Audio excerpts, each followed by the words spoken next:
নমস্কার বন্ধুরা, কালাইডোস্কোপের আয়নায় চ্যানেলে আপনাদের স্বাগত। আশা করি আপনারা সকলে ভালো আছেন। আমার উত্তরাখণ্ড ভ্রমণের দ্বিতীয় পর্ব নিয়ে আমি চলে এলাম। গন্তব্য ছিল হরিদ্বার।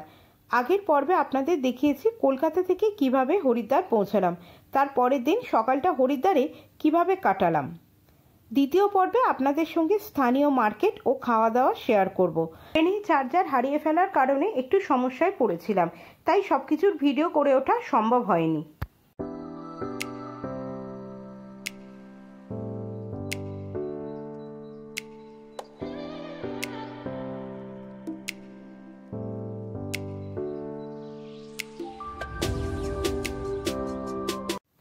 হারকিপৌরি থেকে ফেরার পথে রাস্তায় কিছু খেয়ে নিলাম। রাস্তায় হাঁটতে গিয়ে চোখে পড়লো কিছু পথচলতি মানুষ ছোলে কুলচা খাচ্ছেন। সকাল থেকে তেমন কিছু খাওয়া হয়নি, তাই ছোলে কুলচা অর্ডার দিয়ে দিলাম।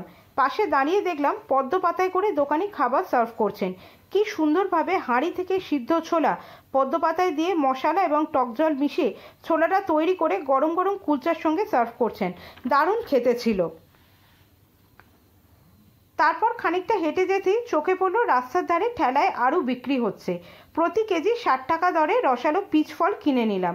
পিচ ফলের স্থানীয় নাম আরু। শহর কলকাতায় পিচ ফল খুব একটা চোখে বেশি পড়ে না। এবার হোটেলের পথ ধরবো বলে বড় রাস্তায় উঠতে যাব। চোখে পড়লো এক জায়গায় লস্যি বিক্রি হচ্ছে। গরমের মধ্যে শরীরকে একটু ঠান্ডা করতে কিনে ফেললাম 1 গ্লাস লস্যি। মন জুড়িয়ে গেল। পাঞ্জাবের লস্যি খাওয়ার পর হরিদ্বারের লস্যির স্বাদ মুখে লেগে থাকবে।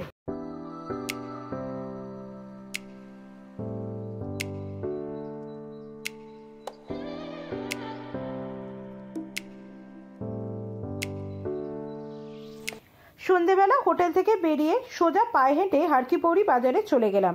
রাস্তার দুপাশে শয়ে শয়ে দোকান। মানুষজনও দোকানগুলোয় ভিড় জমিয়ে কেনাকাটা করছেন। আমিও দোকানে জিনিসপত্র দেখতে লাগলাম।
হরিদ্বারের হারকিপৌরি বাজারে সন্ধ্যেটা বেশ ভালোই কাটলো।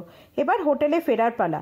হ্যাঁ, সন্ধ্যেবেলা আমি একটুখানি রাবড়ি খেয়েছিলাম, সে ভিডিও আপনাদের দেখিয়েছি। আমি যে হোটেলটিতে রয়েছি তার পাশে একটি গুজরাটি রেস্তোরাঁ রয়েছে, সেখান থেকেই রাতে আমি থালি নিয়ে নিলাম। দেখুন, এই থালিটা আমি রাত্রিবেলা খেয়েছি। এটার দাম 100 টাকা। 100 টাকায় এই থালিটি আমি রাতের ডিনারের জন্য নিয়েছিলাম।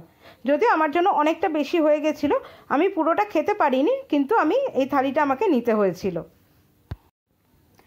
উত্তরাখণ্ড ভ্রমণের দ্বিতীয় পর্বে হরিদ্বারের ভিডিও কেমন লাগলো অবশ্যই কমেন্ট করে জানাবেন। আমার ভিডিও আপনাদের ভালো লাগলে চ্যানেলটিতে লাইক দিয়ে সাবস্ক্রাইব করে আমার পাশে থাকার চেষ্টা করবেন। নমস্কার বন্ধুরা, ফিরে আসবো হারকিপৌরিতে গঙ্গা আরতির ভিডিও নিয়ে। আপনারা ভালো থাকবেন। ধন্যবাদ।